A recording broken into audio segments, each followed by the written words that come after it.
प्रणाम दोस्तों, कैसे हैं आप सब। उम्मीद करती हूँ कि अच्छे होंगे, स्वस्थ होंगे, मस्त होंगे और मेरा गाना सुन रहे होंगे। तो दोस्तों, आजकल ड्रोन कैमरे से चोरी बहुत ज़्यादा सुनाई दे रही है। सुनने में भी आ रहा है कि बहुत लोगों के घर में गहनों की चोरी हो गई, पैसों की चोरी हो गई। रात के समय में जो चोर लोग हैं दीवार काट करके, जो पहले चोरी होती थी सिम फोड़ के, तो वैसे ही अब शुरू हो गई है, दीवार काट के सब चोरी कर ले रहे हैं रात में घुस करके घर में। तो अगर आपके भी गांव में चोरी हो रही होगी तो कमेंट में बताइएगा। और इसी चोरी पर, ड्रोन कैमरे से जो चोरी हो रही है उसी पर मैं गीत सुनाने जा रही हूँ और आप बताइएगा कि ये गीत सही है या नहीं। और अच्छा लगेगा तो लाइक कर दीजिएगा, शेयर कर दीजिएगा। चैनल पे नए जुड़ रहे हैं तो सब्सक्राइब कर लीजिएगा। तो चलिए इसका पूरा आनंद लेते हैं इस गीत का। तो क्या होता है कि एक गांव में चोरी होती है और उस गांव की बहू के जो ससुर और उसके पति रहते हैं वो बाहर कमाने गए रहते हैं। तो उन्हीं लोगों से वो फ़ोन करके बताती है अपने गांव का हाल चाल। तो देखिए कैसे कैसे गांव में चोरी हुई रहती है ड्रोन कैमरा से और कैसे गांव वाले बहुत ज़्यादा परेशान हो गए हैं। तो आप इसको पूरा सुनिए। रोज कैसे कहती है वो अपने पति से, रोज रतिया में मचई चिख पुकार राजा जी, रोज रतिया में मचई चिख पुकार ससुर जी, ड्रोन वाले के उड़ल निदिया लोगवन का राजा जी, ड्रोन वाले के उड़ल निदिया लोगवन का राजा जी, ड्रोन वाले के उड़ल निदिया, ड्रोन वाले के उड़ल निदिया लगवन का राजा जी, ड्रोन वाले के उड़ल निदिया।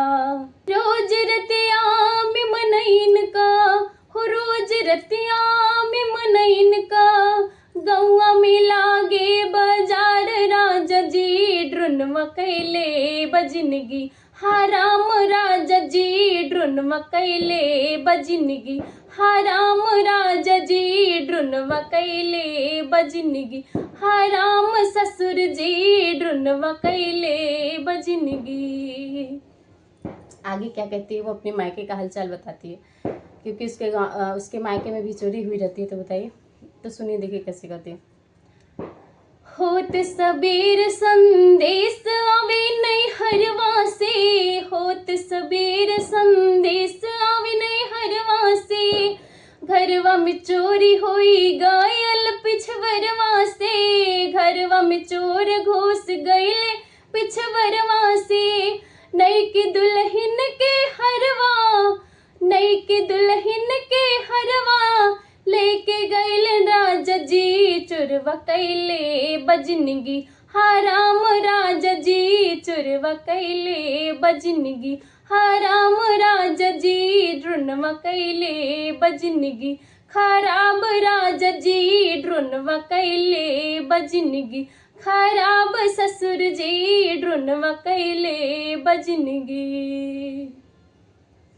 फिर क्या करती है, मेहनत मजूरी कई बनवला गहनवा, मेहनत मजूरी कई बनवला गहनवा, फती आयल बा मना मुर कहनवा, फती आयल बा मना मुर कहनवा, आई के घरवा तो बना, आई के घरवा तो बना पहरेदार राजा जी, आय के घर मात बना पहरेदार ससुर जी, ड्रोनवा कैले बजनगी हराम राजा जी, ड्रोनवा लेके उड़ल लोगवन का नींद राजा जी, ड्रोनवा कैले बजनगी हराम ससुर जी, ड्रोनवा लेके उड़ल लोगवन का नींदिया ससुर जी, ड्रोनवा लेके उड़ल लोगवन का नींद ससुर जी, ड्रोन वाले के उड़ल लोगवन का।